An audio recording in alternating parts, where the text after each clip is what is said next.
I've finished documenting the night of the full moon. The next step for the heroes is, of course, to re-enter the vaults. Perhaps, in their desperation and feeling of helplessness, they tried to convince the Mayor Menhimes to send his daughter Doriana into the vaults with them to find this motley man that seems to stalk her dreams. He, of course, refused, and I agree with him. This place is no place for the innocent, and after poring through this library, I should know. Doriana has been unable to offer any more useful information, so the heroes must go on with what little they have. With an offer from Gerald and the saved Kilino Lathanar to make a unique armor using the pelt of the Winter Wolf, the heroes re-entered the Gauntlight and pushed down to the next level of dark mysteries, the flesh-warping laboratories. First among these mysteries was a strange observation deck over a room filled with stained and dried blood. Observing was a strange centipede-like creature, of which the heroes managed to narrowly avoid detection. It wasn't long before they stumbled upon a secret door, which often grants both a feeling of success and foreboding. And lo, it did indeed contain horror and danger. The heroes came face to face with flesh-warped Morlocks known as Dreshkan, which were handily dealt with, and another of the centipede creatures, now unconscious at their feet. Hello there, creatures and denizens of the North. James here with a favor to ask of you. We want you to go out and tell a friend about one of our shows. Word of mouth is so important for a burgeoning network like ours, and each and every one of you can help us grow just by mentioning one of our shows to a friend, a game master, or someone on the street with a cool shirt. We'd also like to remind you that we've got a free public Discord where some of our most dedicated fans hang out at unchartednorth.com/Discord, and we'd love to hear from you. And if you really like what we do, you can help us create these shows and get some cool rewards in the process at patreon.com/unchartednorth. That's it. Thank you so much for listening, and we hope you enjoyed today's episode.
When I was little, my father was famous. He was the greatest samurai in the empire, and he was the shogun's decapitator. He cut off the heads of 131 lords for the shogun. It was a bad time for the empire. But a good time if you like kung fu movies and the Wu-Tang Clan, baby! I thought you turned Scotty in the Zoo in the Morning into a Dan Carlin's Hardcore History podcast ripoff. I mean, hey, I do love that. Hardcore History is the shit. Check that out. It's so good. No, that was from Shogun Assassin, and it also is used, I think, on the Liquid Swords album, if anyone's a fan of Wu-Tang Clan. But yeah, so I grew up watching a shit ton of kung fu movies and also listening to 90s rap, which was heavily influenced by kung fu movies. Oh, no. What about you guys? Oh, yeah, on the first one. Oh, no, on the second one for me. Fans of the kung fu movies? Yeah. Always loved me a movie with almost no story and a whole lot of stunts. And just really, like, and I love silliness and I love like just the really like cool choreography. Some of them are awesome.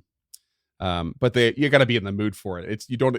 Just reminds me of one time I was talking to someone about like how people rate movies and how no one should ever be rating them like comparing, say a Will Ferrell movie to an Oscar-winning movie, but they do. Like general reviews just go, this has a terrible story and it's slapstick humor, 1 star. And you're like, but that was the point of the movie, so maybe it did a good job of that. And that's how I feel about kung fu movies. It's just like they have a very particular goal. It is to show off some acrobatics and some choreography, and that's it. Enjoy. It's like going to the ballet. Freeman definitely is painting quite the blanket statement here for all of kung fu movies, but I do know that there is a specific style I think that he is going for here. Yeah, I guess I'm very particularly talking about the one that I grew up with, like the style that I grew up with. My stepfather had VHS upon VHS of every white American dude who tried to make it big, like Chuck Norris. It's just like the most C or D movies possible. He had Canadian Legends, the McNamara brothers, and the Twin Dragon Encounter. Did you have that one, Freeman? I don't know. Maybe. 2 twins just kicking ass all over rural Ontario. Loved it.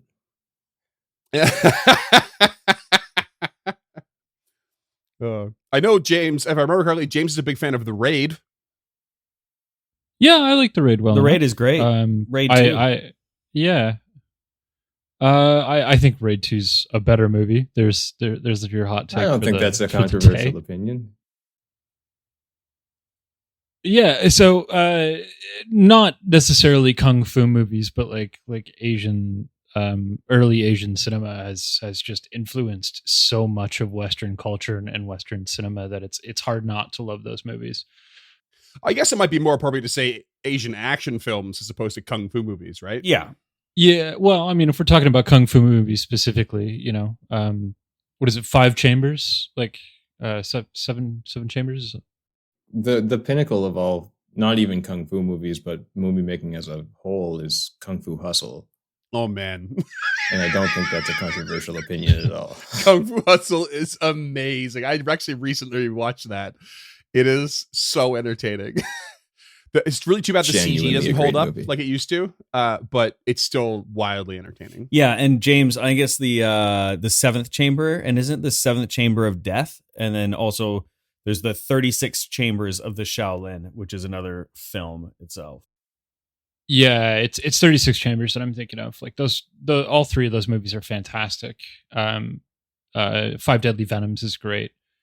But I've always found myself more on the side of samurai movies. As much as I love kung fu movies, I'm like Seven Samurai is directly responsible for probably my favorite movie of all time, which is The Magnificent Seven. So good. Which is obviously a remake. Yeah. One of my best friends back home, we connected because we kind of had a small connection through someone else, and he was complaining to me that no one wanted to go see the movie Hero with Jet Li. And I was like, man, movie looks amazing. He's like, we should go together. And we bonded immediately. We went and watched Hero, and we were best friends ever since. He's like basically my brother. It's like, nice. Yep, this is the shit. I'd be super remiss if I didn't mention Everything Everywhere All at Once, like Michelle Yeoh's magnum opus. I haven't seen it yet. Oh, it's incredible. It's so good. Yeah, Short Round. I'm sorry, I don't know his name. He does a great job, but Michelle Yeoh just kills it. Ki Young Kai, yeah. She kills it like she does in everything. Oh, right, Short Round. Yeah, I forgot he was. And speaking of samurai films, anything by Kurosawa. Okay, sorry, I just want to make sure I pronounce that even somewhat close. Yeah. His movies are amazing. There's a YouTube channel called something about like every frame a picture, I think it's called. Every frame of painting, yeah. And they talk about how Kurosawa used motion in all of his shots to like add to the scene and the drama. It's utterly fascinating. It is so cool. And it really just shows like this background thing that you take for granted of just how incredible of a filmmaker that person was. It's mind blowing. It's those scenes that inspired the U.S. westerns to operate without music in those scenes, with just the spurs clanking. It's from movies like Seven Samurai or Rashomon, and to a later extent Yojimbo. Yeah, and like I could just see that because like it was so long ago. I mean, some of these movies are from the 50s and 60s, so like the amount of technology was very low. So some of the things that they had to do were amazing, and his films were incredible. Yeah, really, really clever effects. Yeah, I've always wanted to do a full watch, a binge watch of The Blind Swordsman, because I've only ever seen clips. Zatoichi, so all good. over the place. But I've never actually watched any of the films the whole way through. And They're there's really some pretty good. incredible ones. Yeah. Yeah, I think there's 5 Zatoichi. I think there's 3 Yojimbo, and then I think 2 Sanjuro that are definitely worth checking out. And don't sleep on Throne of Blood. One baby. day. Oh, Throne of Blood's really good too. And to a more modern extent, The Sword of Doom is also really good. Mm-hmm. Yeah, so listeners, check it out. Kung Fu movies, samurai movies, all sorts of movies that have come from Asia. Ong Bak. Ong Bak. Absolutely. Just Ong Bak. Get some Thai. Oh, yeah. Get some Thai in there. Get in there. Yeah. Gesundheit. Oh, who's so who's good. on back? Is that Tony Jaa. Tony Jaa? Yeah, Tony Jaa. Yeah. Yeah. of Fast and Furious fame. Oh, did he make his way to the Fast and Furiousness? He's in one of them. Honestly, if you want to see what Muay Thai Plus- was like before mixed martial arts got its hands on it, Ong Bak is the shit. But speaking of Fast and Furious, Krucka's rage resides after this fight. Hey-o. Speaking of martial arts films, I believe one of the last things that happened was Lady Gilda uppercutted this worm centipede creature into unconsciousness. I think. Yeah, I think of her as more of a boxer than a martial artist, but yeah. That's fair. Yeah, yeah. That's fair. She punched Western martial martial arts. arts, I believe they call that these days. Boxing is an Yeah. art.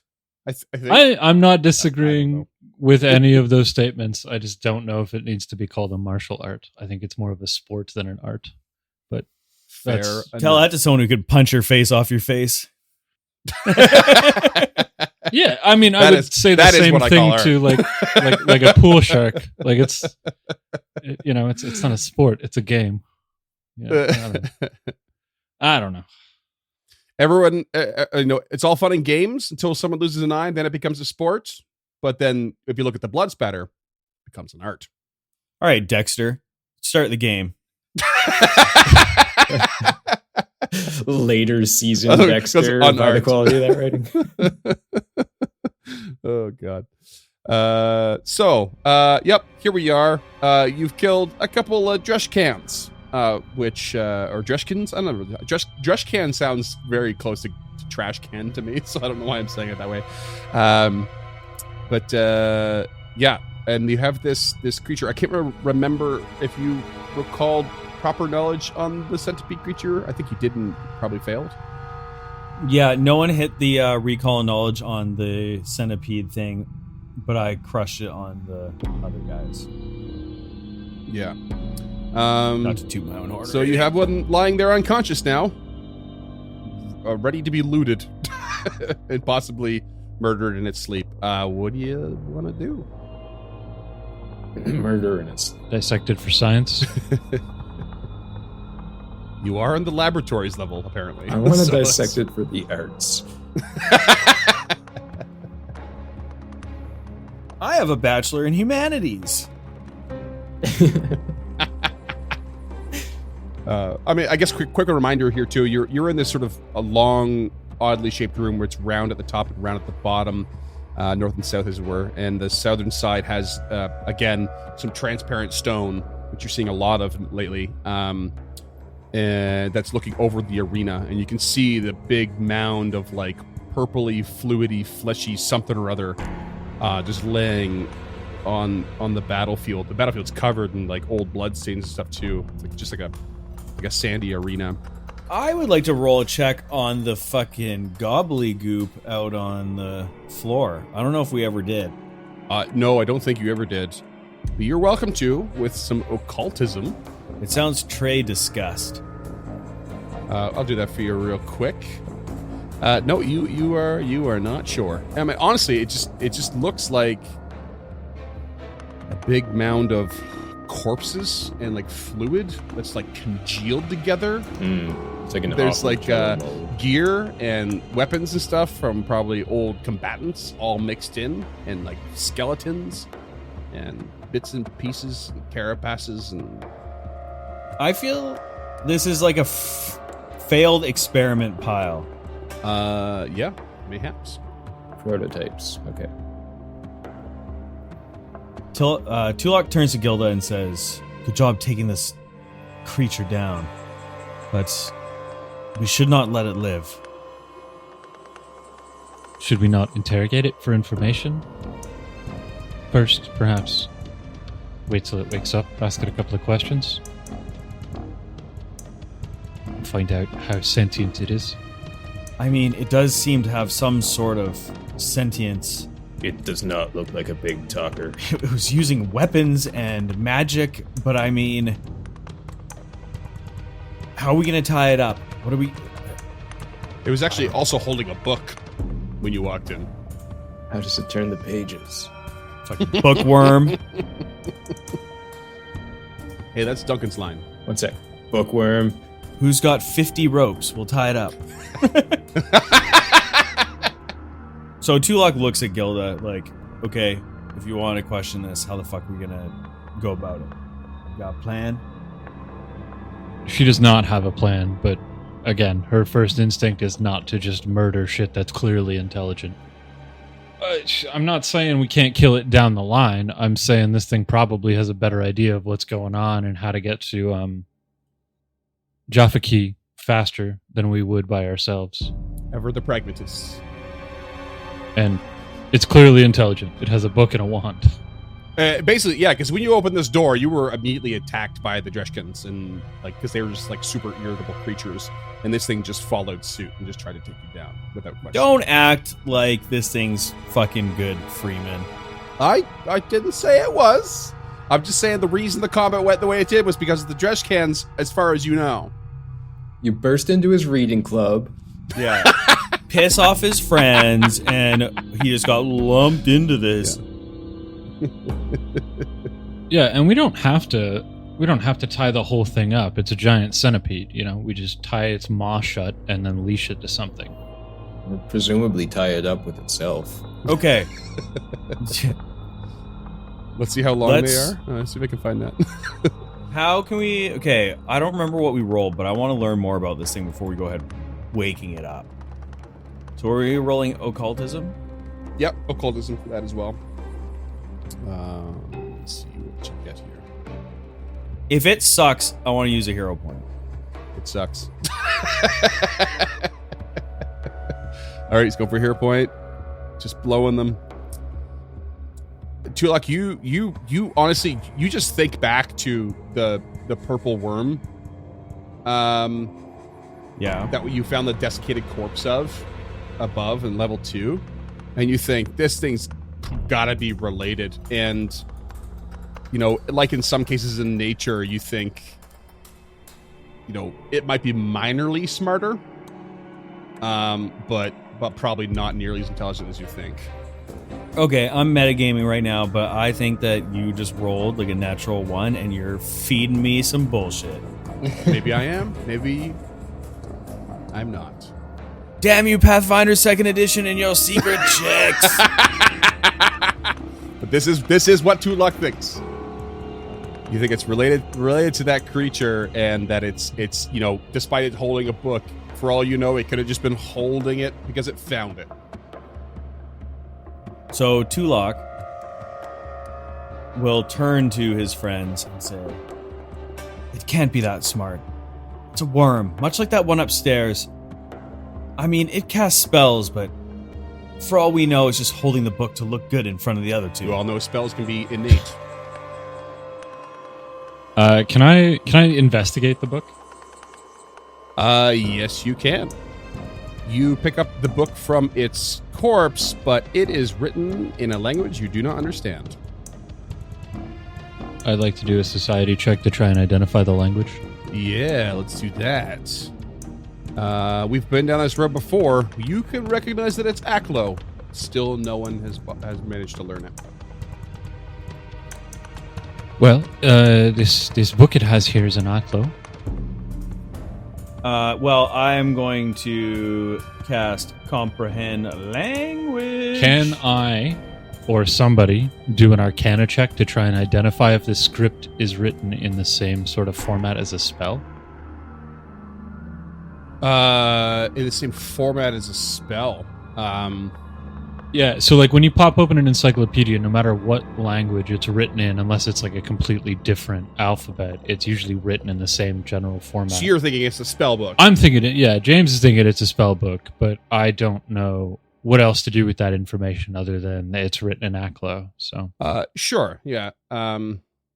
Yeah, so looking at it, you can tell there is a format to it, but it, like, page after page doesn't appear to replicate the same format, and there's definitely lots of annotations.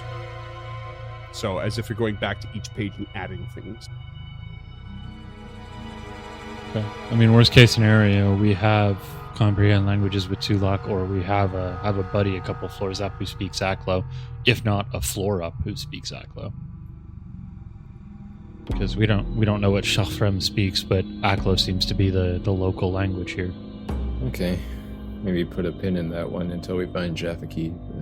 Unless you want to spend another spell slot there, Tulak? Well, Tulak doesn't think this thing is smart, and Tulak is leaning towards just killing it and moving on right now. But what does he feel about the book? Like, does that mean he doesn't feel the book is valuable or important? Okay. Fuck it. Tulak casts Comprehend Language, 2nd level. 2nd level. Bang, bang. So he takes the book from Gilda and kind of waves his hand over top of it with a purple glow and can read what it says. Wait.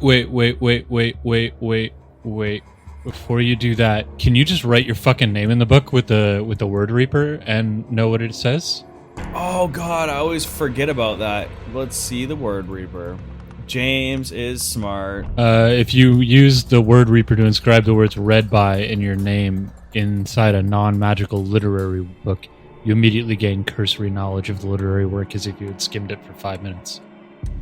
But we're thinking that this is probably a magical book.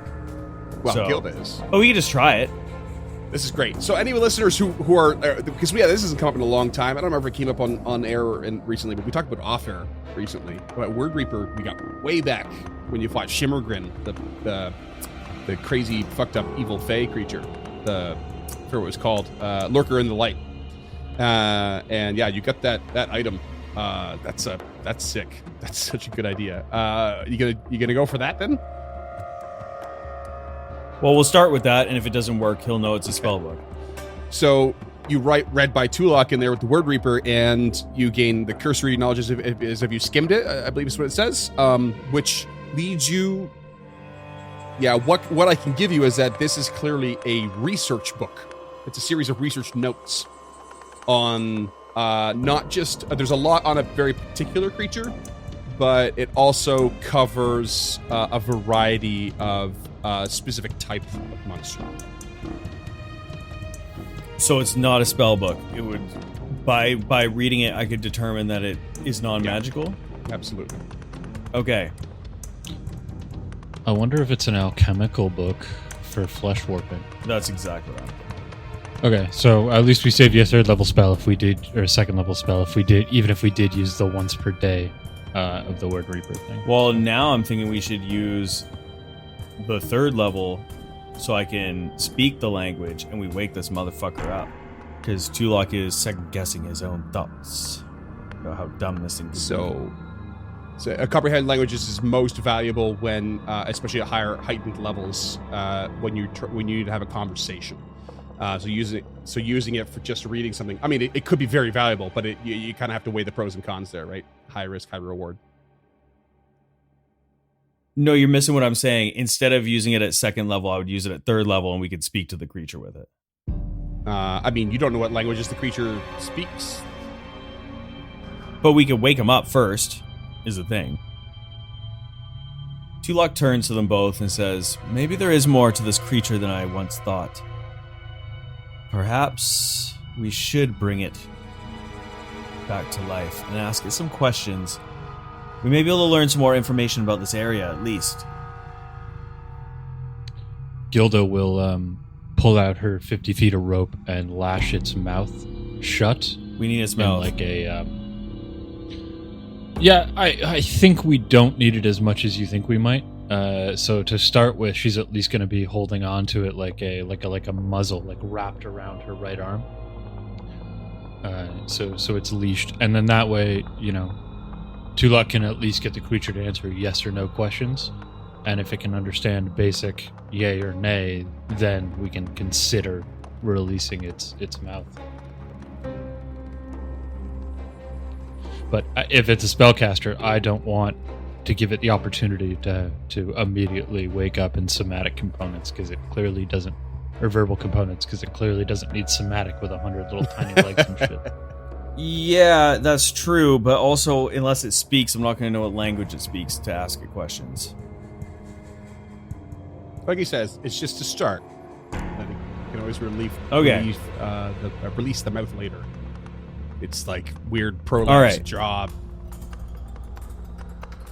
Tulok splashes water on it and slaps it in his stupid face.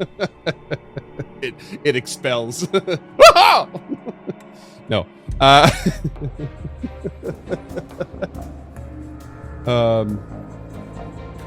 Okay, so you kind of get in a position to surround it, subdue it, put it into submission, as it were, and rouse it from its beaten down slumber. And as it sort of like starts awake and kind of wriggles a bit, you can see these like green eyes that are all across its head. There's like 5 of them kind of like shifting around. And you all just hear in your heads a language you don't understand.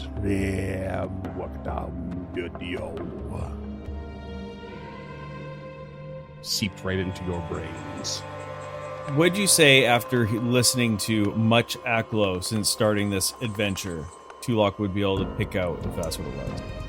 Yeah, I'd say it might be a couple little inflections that you recognize. Sure. Okay. So, and then wait, but before, I'm going to save you here a bit. So I appreciate your line of thinking, but you sit there in silence for a moment, and then it repeats its phrase to all of your heads, to all of your brains, and Kruka understands. ooh. As it speaks in Undercommon into your mind. What do you want? Starting to remember that I remembered this language, and it's asking what we want. What should I tell it?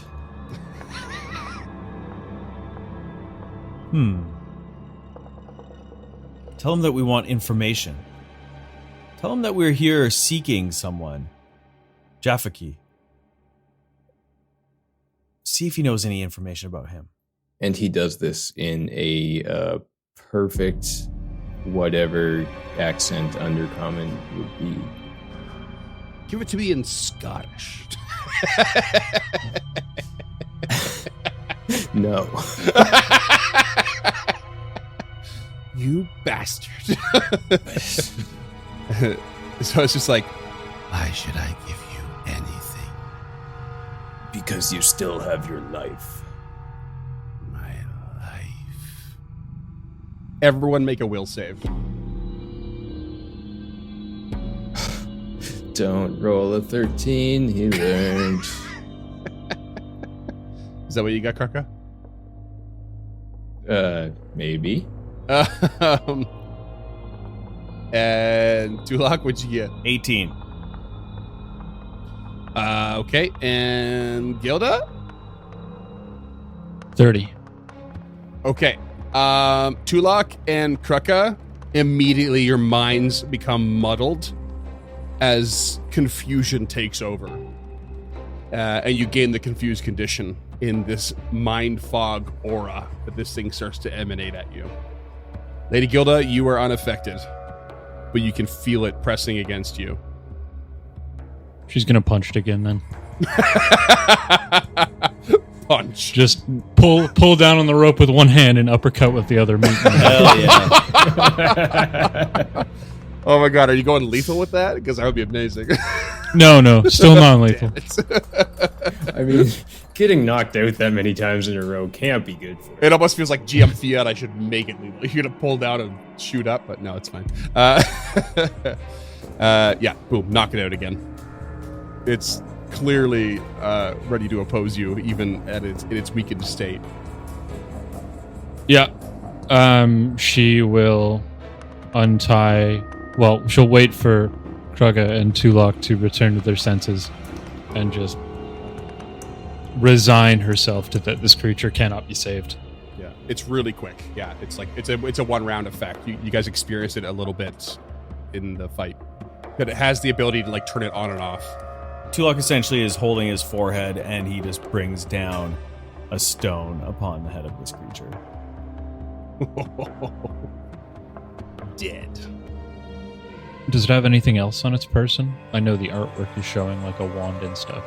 It's got it's got the book of research notes. It's got a long sword that it was wielding. It's got a wand, and it's got a tarnished silver key. Ooh, bitch, I love it. Okay. Tulok takes the wand in the book. Wand and the book. Now I forget. I forget is if the spell on the wand is part of your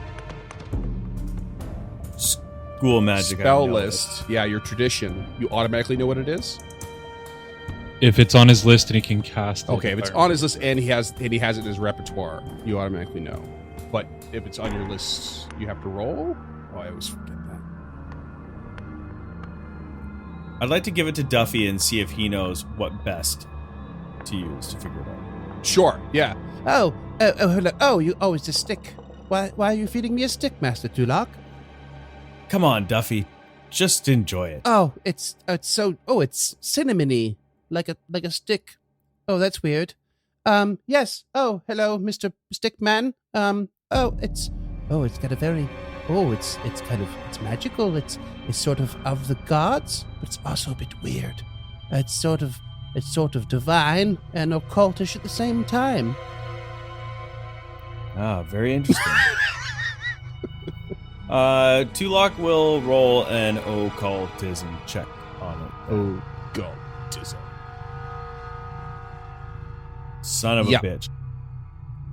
I think this is fine actually, because it's not a high roll, but this is not a very high spell either. It is a Wand of Status. It's a level 2 spell. Status is basically an occult it's a divination spell, but it's on the occult and divine traditions. As long as you and the target that you cast a spell on are in the same plane of existence and both alive, you remain aware of its present state.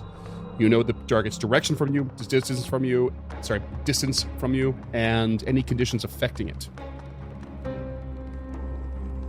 So Tulok turns to them and says, "Someone knows that this creature is dead now. We should probably leave this area. They will be calling reinforcements." Before we do, can I investigate the longsword? Yep. It is a plain old longsword. However, you did see it try to envenom it with its spittle in the middle of the combat. +5 Okay. spittle. So should we try this wall opposite from where we came out for another secret door, or do we just want to... Where do we want to go from here? Quick point of order. Who wants to take this tarnished silver key? Don't forget about that. Gilda. Oh, yeah, I'll take it. I've already got one key that we suspect is for this level. Okay. Tarnished silver key in your inventory. And...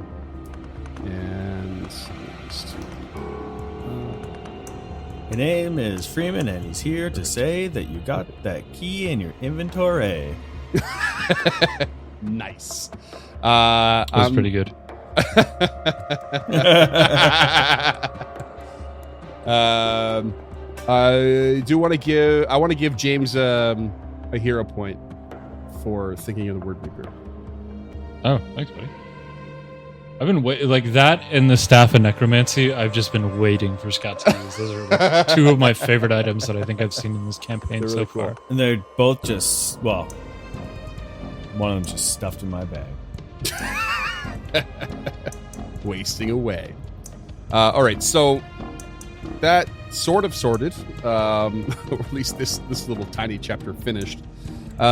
You take a look around this room. So you just have that transparent wall of stone ahead of you, but there are only doors that are in here. The one you came through, the one to the north, and one to the west, like northwestern side of the room.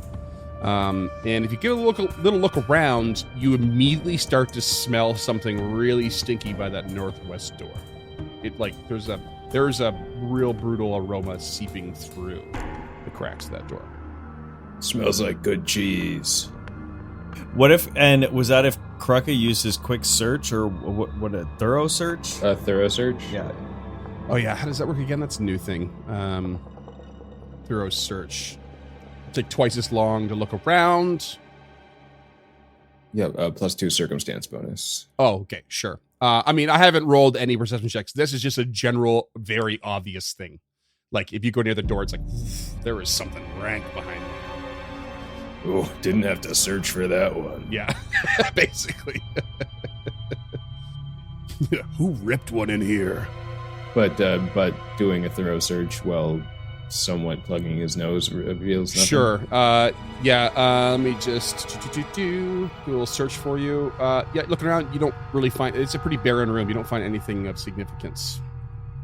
Okay, so Tulok is motioning just as he's finishing towards just one of the doors because he thinks they should get out of there. Also, Krucka's looking a little rough, isn't he? We gotta find a place for Krucka to heal. Yeah, I was about to say he got hit pretty hard. Can we identify how to close off the secret door? Yeah, it should be pretty straightforward, to be honest. Once you come through. If we're going through one of the other doors, Gilda will close this. So theoretically, there's the spot where there's a little bit of a respite that we know of. The less we can, show off of that hallway, the better. I think at this point.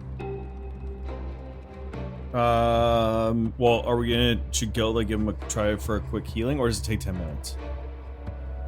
It'd be 10 minutes. He's down by like 60. So. Okay, so maybe Tulok is just standing at the ready to cast Magic Missile 3-round burst at either one of these doors if someone comes through. I think we should do a little healing. Okay, I'll start with lay on hands for 24. Nice. Krucka can do heal wounds on himself with nature. Let me do it. Well, what's your nature? +11. Let me do it. My medicine's at 12, and I can retry every 10 minutes. Well, I already rolled it and Okay. got a 16. So. Oh yeah, because you got continual recovery right now. Yeah, that's what I Yeah, took last time. Lady Gilda is your heal bot officially. Okay.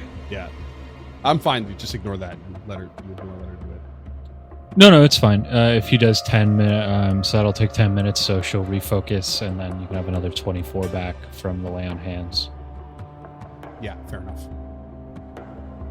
Yeah, the idea with continual recovery is that I can just swap between lay on hands and continual Yeah. recovery. 'cause That's each one takes That's 10 pretty minutes. awesome, to be honest. Yeah, Yeah. you can kind of like refocus while treating wounds and then just cast it. Yeah. So that'll be 30 minutes. 20 minutes. 30 minutes. All right. Yeah, 20, because lay on hands, heal check. Lay on hands, we're good to go. Oh, in that case, it'll only be 10 minutes. Because your lay on hands takes, or your heal takes 10, and my lay on hands takes 10 to refresh. So lay on hands, heal for 10 minutes, lay on hands at the end of the 10 minutes. Beauty. Like a well-oiled machine. A lubricated with blood machine. So we are loosely at about 10:30 a.m. Just throwing it out there. Tulok gestures towards the stinky door. Gilda will take point defending and doing an auditory perception check. Sure. You listen at the door, possibly using your free hand to plug your nose, because it stinks. Did you give anyone that wand and the book? I'm pretty sure they're in your inventory, bud. Never mind, I see it now. Thank you. You hear just the occasional, maybe light scratching noise. That's very hard to discern. She will non-verbally gesture like a mouse and then point at the floor. Everyone's like, "What the fuck?" It's a Disney property. This is not one of our predetermined signals. Tulok pulls out the wand of magic missile and nods. Crack escaping. She will attempt the door then. You open the door, and it cracks just fine. And there's this waft of painful stench. In fact, the pre-written description here says this room bears the rich stink of rot. This is the way they put it. Immediately you see there are 4 sort of doors that kind of look like changing stalls. There's 2 to the north and 2 to the south immediately. And this leads straight down a 5-foot-long hallway, and you can see right away, too, that there are a series of curtains that line the hallway, 2 to the north and 2 to the south. And then as you head further down west the hallway, there is yet another curtain at the end, the western side.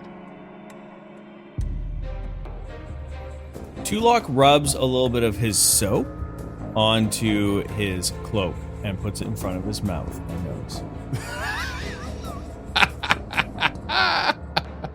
What aroma of soap would you say you have in your inventory there, Tulok?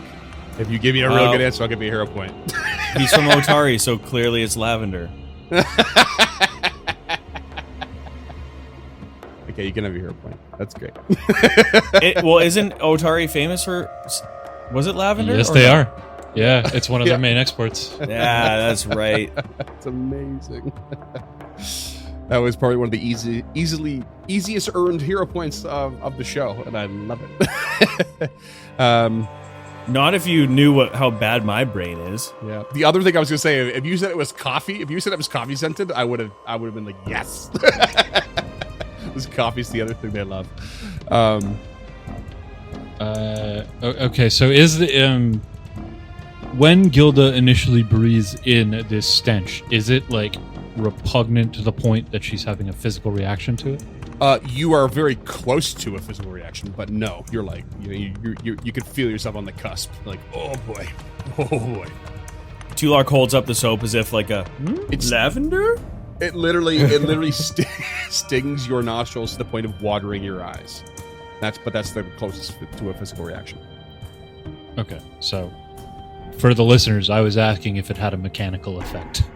Yes. And the answer is no. Okay, so she will leave the bottle there on her belt and take a 5-foot step in. Shield up, taking the defend action. You take a step in, and you can see that there is like basically each of the doors have a makeshift clockwork mechanism attached to them, and there seems to be a lever on the eastern wall right next to you. You actually see it on the map because this map's amazing.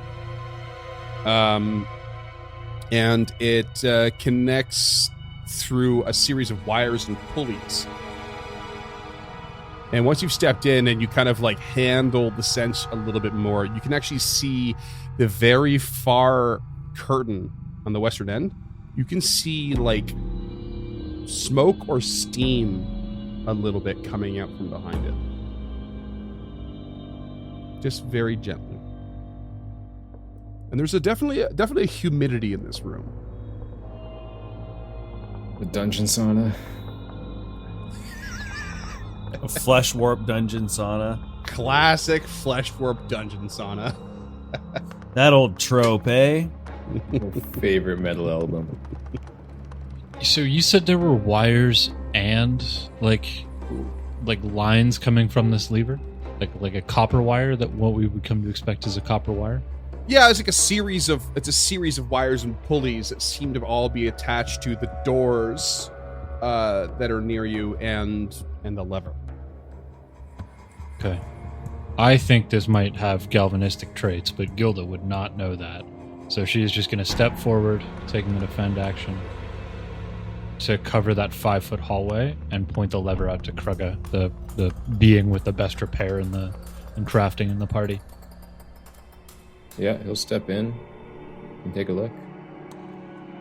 Yeah, and even just taking a look, you see that it all appears to be reasonably functional, a little bit makeshift, but reasonably well maintained. In fact, it actually doesn't look like maybe this series of pulleys and wires was here for very long. It doesn't look nearly as ancient as the rest of the dungeon. It's very much a reasonably new, by comparison, device. Ooh, a modern contraption. Reasonably modern. Contemporary, you might say. I'm an old soul.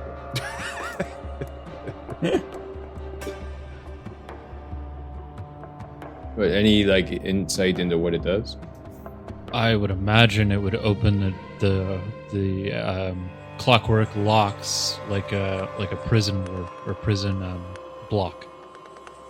You know, you've got your auto shutdown. Tulok steps in and steps to the south and would like to try to determine if that is in case. If that is, in fact, the case.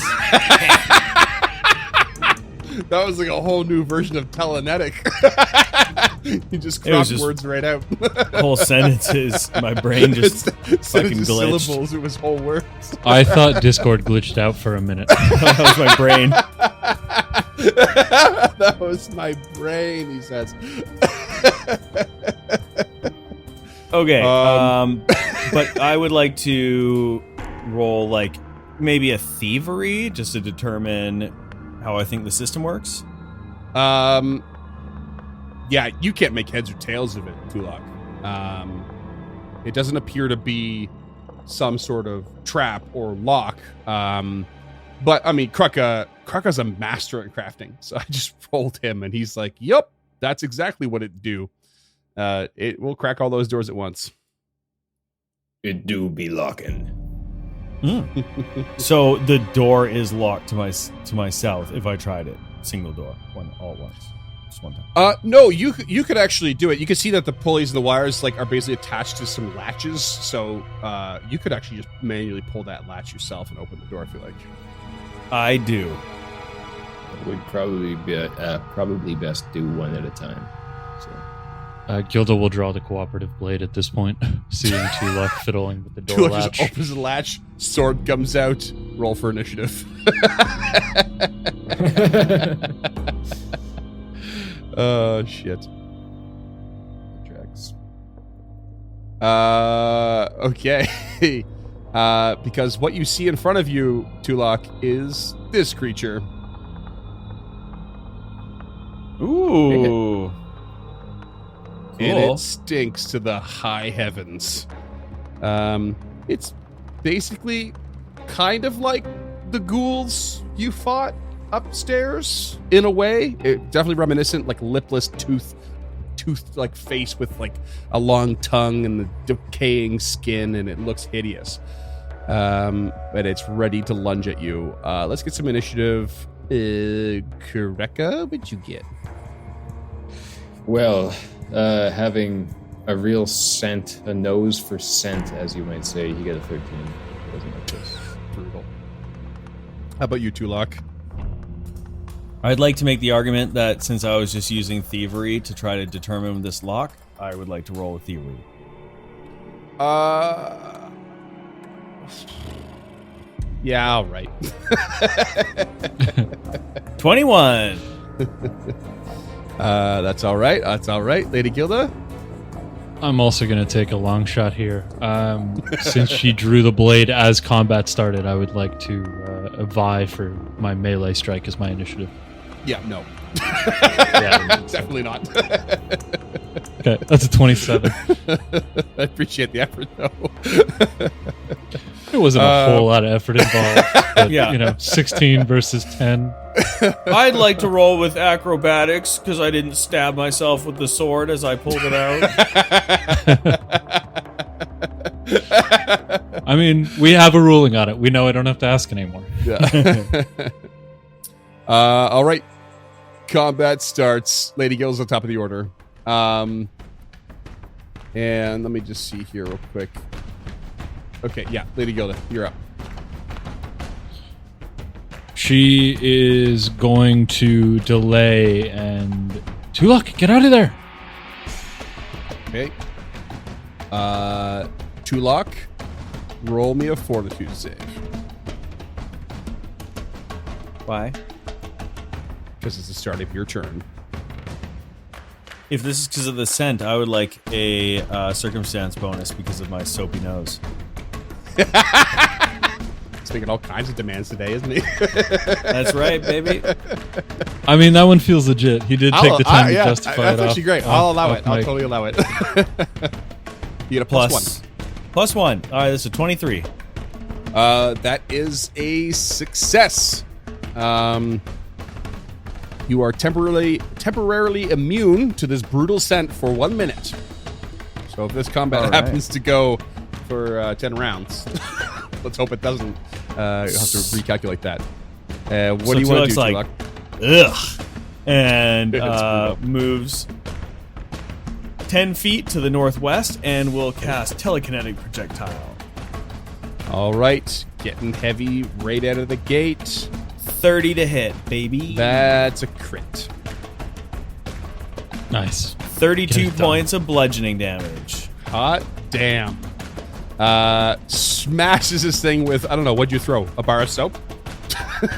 No, I would never. It's a floor tile. Damn it. A broken floor tile. Good call. All right, that's you. Lady Gilda, you going to interject right away? Yeah, she absolutely is. Cool. You're up. First What do you got? action will be...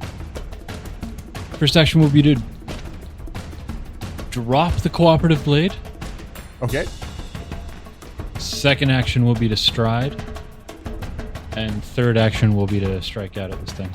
All right. It's a 32 to hit. That's a crit. Let's That go, is baby. 32 points of bludgeoning and 2 points of positive if it is in fact undead. And you completely destroy this undead creature.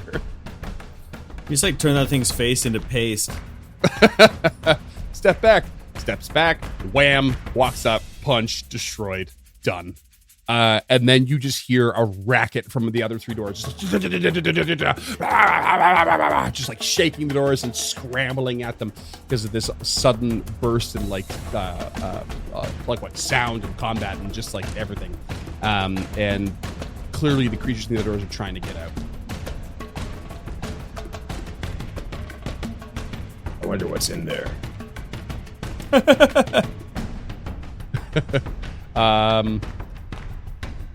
Right now they can't really get out. What do you guys want to do? It's kind of loose initiative now. Real quick. Tulok turns to the lever and says, Kruka, perhaps you should disable this so if someone comes up behind us, they can't let them all out at once. Good thinking.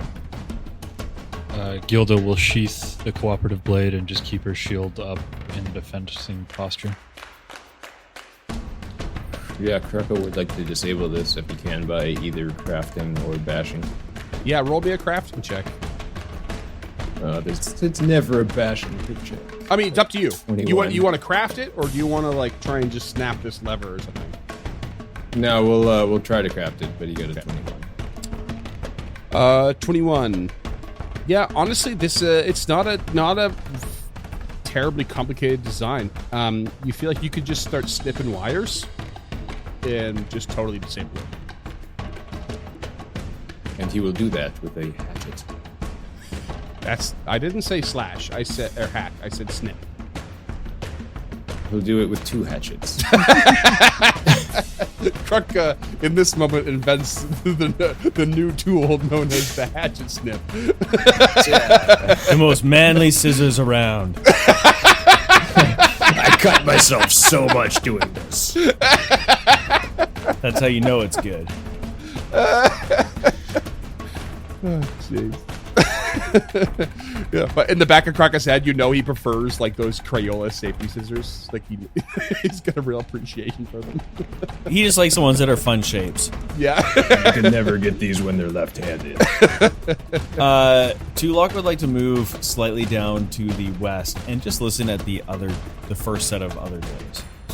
So again, not doors. These are curtains that are draped along the hallway.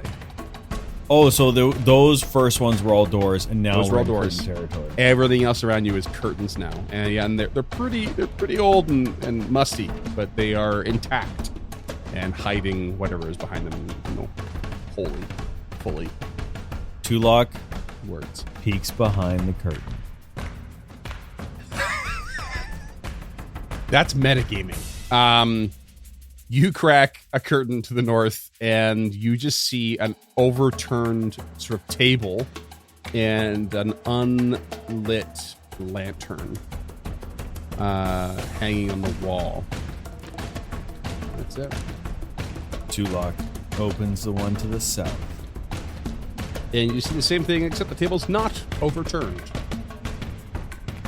And he would just like to do Duality of man. Actually, I shouldn't say lantern so much. It's actually more of a brazier. sconce. Not a sconce. No, it's on the. Despite what the map shows, I would say it's more on the floor, and it like holds like, it looks like it holds like stones. There's like stones sitting inside the brazier. Sauna.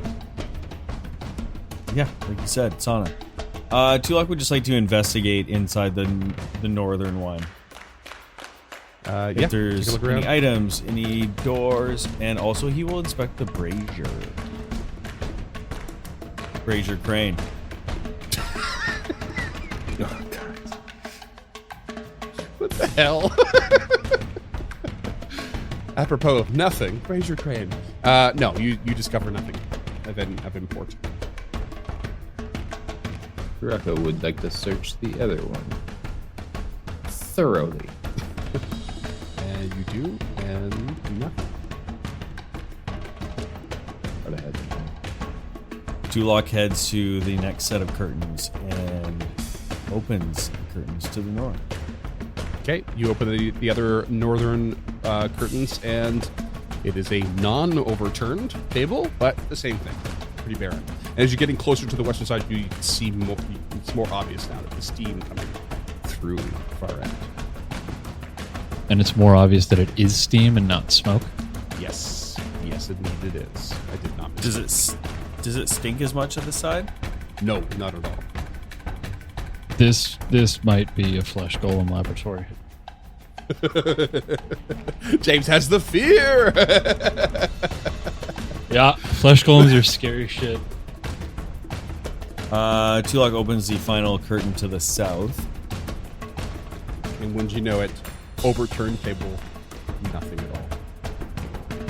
You just hear the okay. Now at this point, you hear all of a sudden just like a.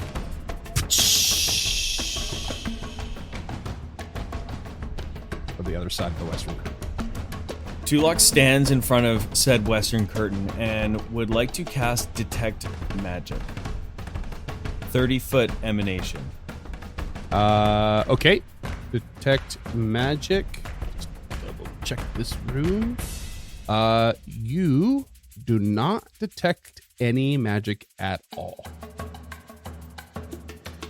Well, that's not strictly true. You detect a very small amount of magic. And it you know the School of Magic, right? Well, I can also now pinpoint the source of the highest level magic. Like, for an imprecise sense, you don't learn the exact location, but can narrow it down to a source, narrow down the source to within a 5-foot cube. Okay, so it is. You feel as though it's pretty much straight ahead of you, and it is of the School of Transmutation.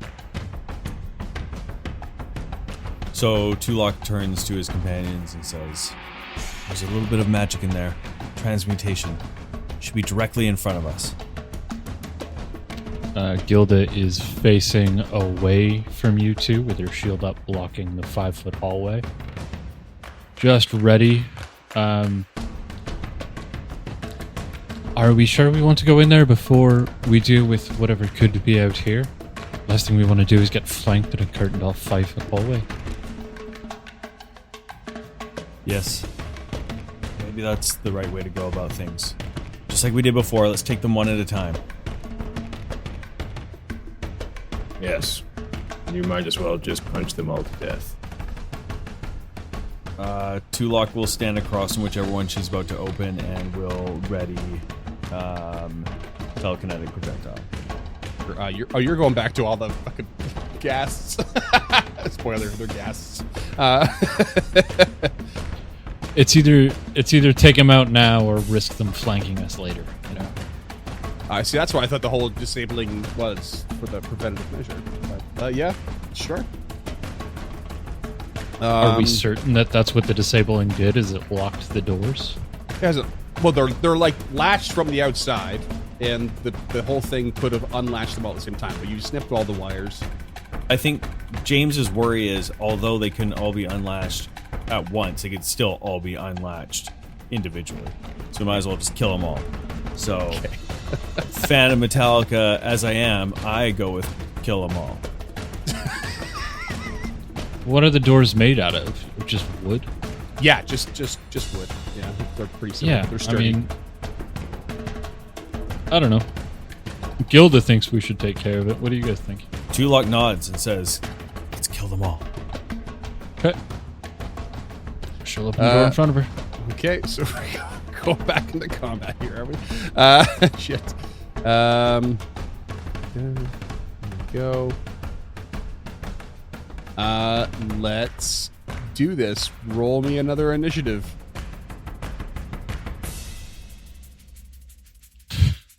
14.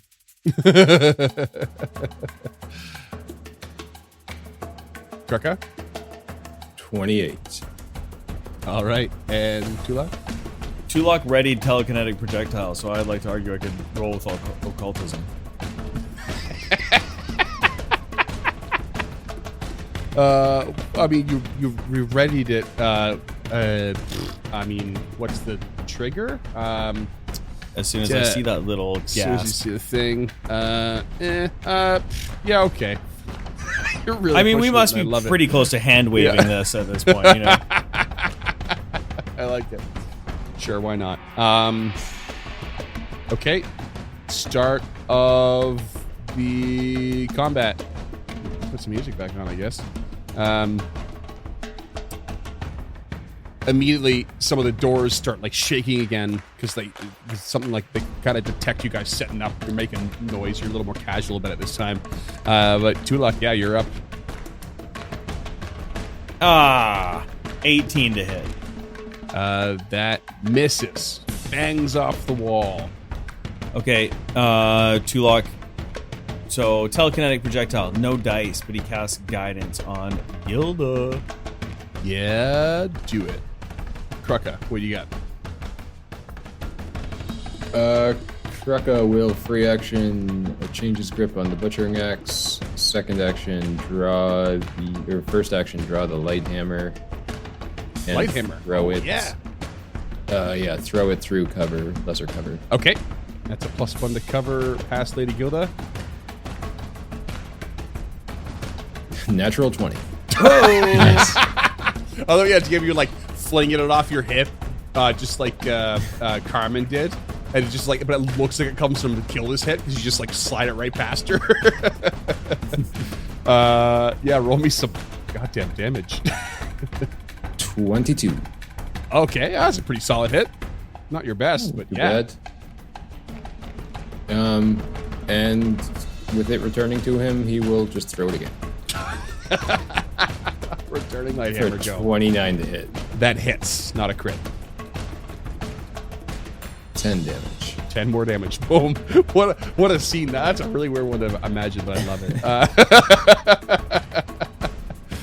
It's like these yo-yo hammers coming from Gilda's hips as far as the gas is concerned. Next up is- fast enough. Next up is the gas that was a little bit more ready than Gilda might have anticipated. And, sorry, Kraka, can you give me a fortitude save? Can I, now that I'm a master of it, 8 on the die for a 23. Okay, you're good. You are immune to this particular stench. And this ghast is going to sweet Jaws attack. Because why wouldn't I? It's going to try and bite you, Lady Gilda. That's a 15. And then it's going to Critical fail. With shut up. With the claw, 23. And claw again, 23. It's a solid map penalty there. I hate your AC right now. You hear more shaking from the other doors. Lady Gilda, roll me a fortune save. 16. Oh, you are sickened. Okay. But otherwise, it's your turn. Punch 1. 27. Hit. 14 points of bludgeoning, 1 point of positive. Dead.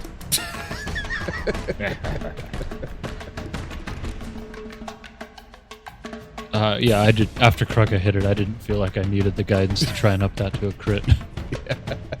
Oh, I meant the. I was gonna say for your save. Oh, gotcha. Next action, she will retch, which is another fortitude save. Am I right? Correct. That's a 20. You are good. You remove the signal condition.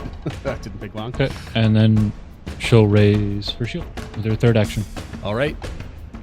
old Top of the punch order. puke. The ghasts in the northern doors are just rattling at the doors. Tulok, what do you want to do?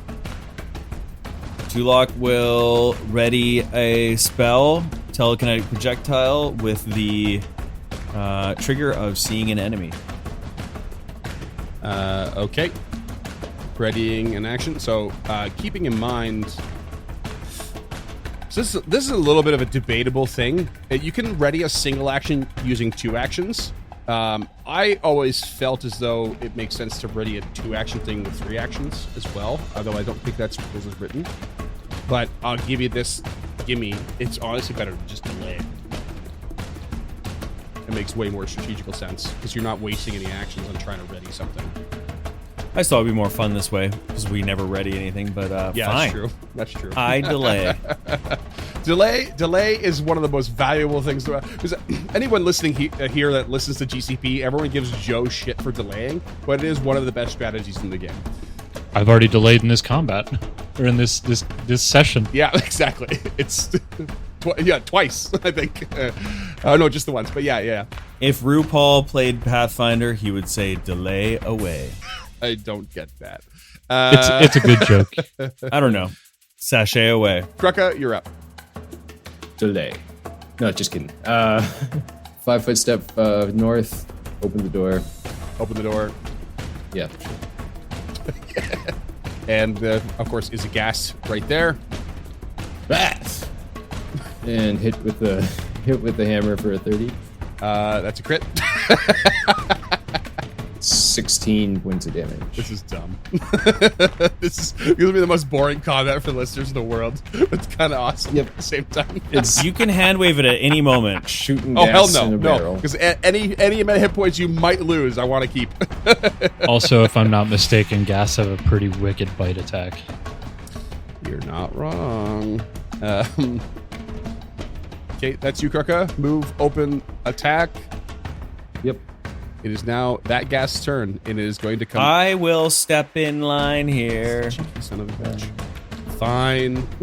Telekinetic projectile, 32 to hit. That's a crit. 38 points of damage. Bludgeoning. What the hell? Damn, Tulak, where'd Dead. you learn to delay so good? There is no chance. There is no chance that I'm gonna get something on you, Indians. Okay, it's dead. Wonderful. Good work, everyone. Thank you. Um, Team effort. Yep. And next It's up like is shooting gas in the a barrel. gas that is also still stuck. And Lydia, what do you get? First action stride. Second action interact. And third will be to punch if there's a gas. There sure is. It's a 23 to hit. That's a hit. I'm going to use a hero point. I want to see if I can one-shot one of these casts. No. That is ballsy. No, that's a 21. 21 damage. No, 21 to Oh, hit. no. Oh, you're wait. Sorry. Oh, use the hair. Yeah, I Okay. wanted to see if I could crit and one-shot it. What a waste of a hero point. I thought it was fun. Hey, we're having fun. We are having Is it fun. 21 hit? What's your damage? That's still a hit. It's still a hit. Yeah. That is 10 points of bludgeoning, 2 points positive. Okay. That's all three. Stride, open strike. Krucka, what do you get? I guess he'll just have to line up behind Lady Gilda and start throwing that hammer. I was going to say, just drop one hand off that axe and just swing it. Yep. Do the yo-yo hammer again. Yeah, I can't go around the corner. With one hand and an axe? That's what they're designed for. Not at that angle. Can't swing his big axe with one hand. That was a 20 to hit, Sam. Yeah. 12 damage. That hits. And Second returning light hammer. a 25 to hit. That hits. That hits. 12 damage. You got it. Still alive though. Tulak, what do you get? Telekinetic projectile. Bow, bow, bow, We're bow. just playing all the greatest hits. 20 here. to hit. That hits. This is the Eagles Volume 2 all over again. Oh god. Is 20 a hit? Yep. 17 points of damage. It's dead. I'm not gonna lie, that was very unsatisfying. Arguably the 20s might not have been hits because of soft cover, but this is where I'm hand waving it. Who cares? it's pointless. Yeah. And they search That's basically it. the cells. You search the cells and you find absolutely nothing of value. Just hideously disgusting stench. All of you, which of you are trying not to gag on? Most interesting episode yet. How far past this curtain at the end of the hall did you say the transmutation magic was? You could tell it was directly ahead of you. Yeah, but I can tell within the 5-foot square. So is that like 30 feet away, 10 feet away? Or do you mean like You can tell within a 5-foot square. What does that mean exactly? where the magic is coming from? You could tell which 5-foot square? Yeah. Is that what you mean? Yeah, it's Oh, okay. imprecise sense. Sorry, you say within a 5-foot square. I'm like, that sounds like it's within the square you're occupying, you know? Yeah, Is okay. that how it's worded? It just means that like somewhat like if it was a ring, I wouldn't be able to tell it was like the ring the person was wearing, but it was within the 5-foot But you could square tell that they occupied. it's within. Oh, okay. I got Sorry, you, that's I got probably you. my description. No, yeah, all good. Yeah, from your position at the curtain, it would have been 20 feet away from you. Okay, so Tulak stacks 2 away from the curtain here to let one of his companions in front of him and says, "Watch out for mimics within there. We've had issues with them in the past." What do we know about transmutation magic? I mean, Magic isn't a specialty Yeah. of Gilda's, so what could Tulak tell her about transmutation magic and maybe how it would relate to this place? It makes shit other shit. to put it simply. The serious answer is I don't know. Any more than that. Yeah, I'm trying to ask you for recall knowledge. Yeah. I mean, yeah, I would say it's relatively common knowledge. Like magic is pervasive through Galarian, so transmutation it is the magic of adding or changing the properties of something. Right, but since we're in downtime, what I'm asking Scott to do is to take the identify magic action. I'm just trying to do it, so it sounds like it's his idea. Oh yeah, you don't have to do that. Sure, but to accomplish what exactly? My question now is to accomplish what? Well, to identify the spell. Or to identify what spell is affecting the transmutation. Well, you don't know. It's not necessarily a spell. It's just magic. It's magical. Right? It doesn't have to be a spell that's been cast. Like, literally your hand wraps could be triggering the same thing. But, Tulak can omit them because he knows they exist. You know what I mean? Like, that wouldn't be a spell. That would be the runes on your hand wraps. Identify magic, a success is you get a sense of what the magic does and any means of activating it. For an ongoing spell, you learn the effect's name and what it does. Like, that's what I'm... Okay. Like... So you're hoping... It's a downtime activity. Right. Oh, so downtime is not... That's different from exploration. No, sorry. It's an exploration activity. So what you're hoping for is to see if you could determine whether or not it is a spell. Pretty much, yeah. Or if it's just like a trap or a mimic or, like it's still a roll, right? And it's going to be a high DC because we don't know what it's coming from, but maybe he can tune in on the transmutation magic. I know we're kind of starting to go into these rooms willy-nilly, but if we identify magic, maybe we'll get a little bit more knowledge before going in. And if we get more knowledge from identify magic, we could theoretically roll that into a recall knowledge before we even open the door.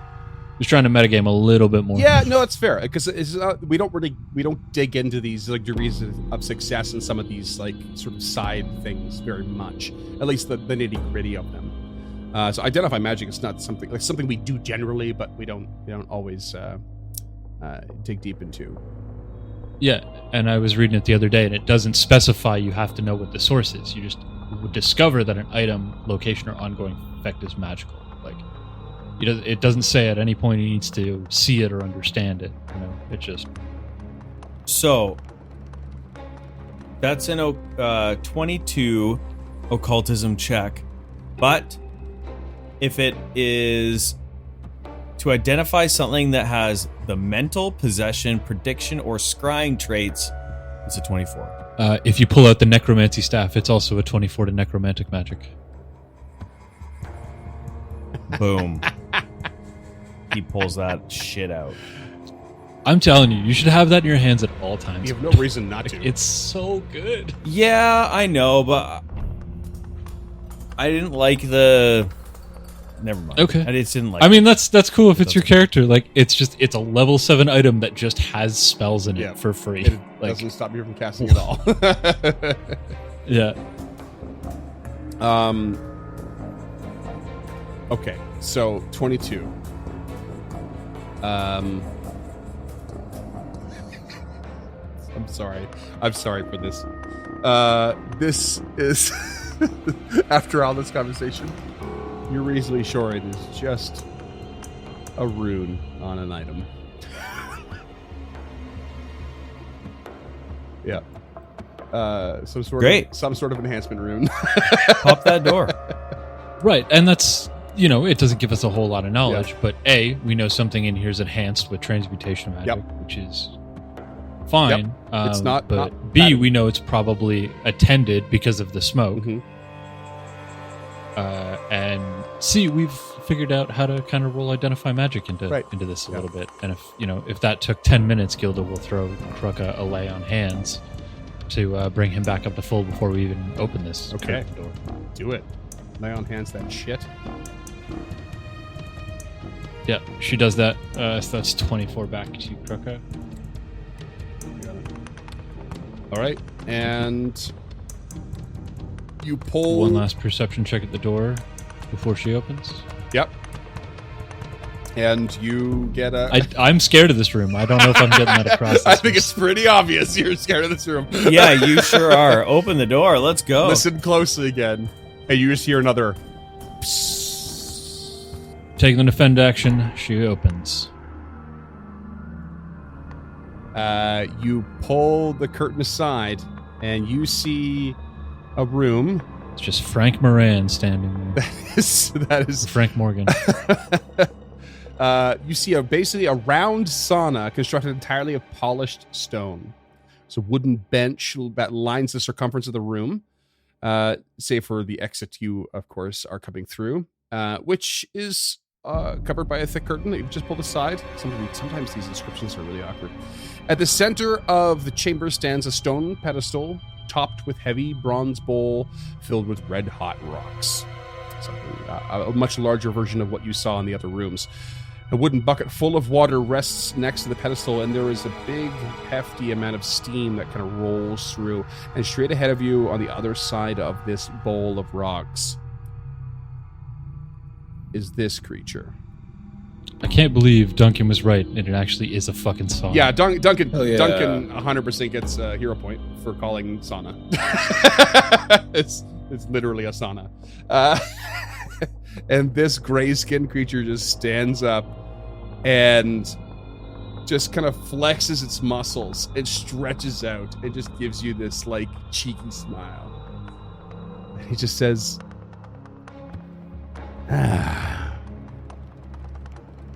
Looking for a game? Looking for a sport? You found it. I am Mershen, and I will make you hurt. and that's what we're going to call it.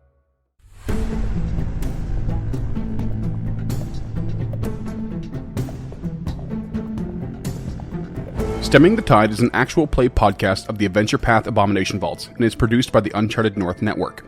Stemming the Tide uses trademarks and/or copyrights owned by Paizo Inc., used under Paizo's community use policy. We are expressly prohibited from charging you to use or access this content. Stemming the Tide is not published, endorsed, or specifically approved by Paizo. For more information about Paizo Inc. and Paizo products, visit paizo.com. Music is composed by Will Savino and artwork by Greyhood. Stemming the Tide is recorded remotely using Foundry Virtual Tabletop. If you wish to connect with us or support this project and projects to come, we can be found at unchartednorth.ca, patreon.com/unchartednorth, and on all major social media platforms. Links to all credits can be found in the episode description and our website. Thanks for tuning in.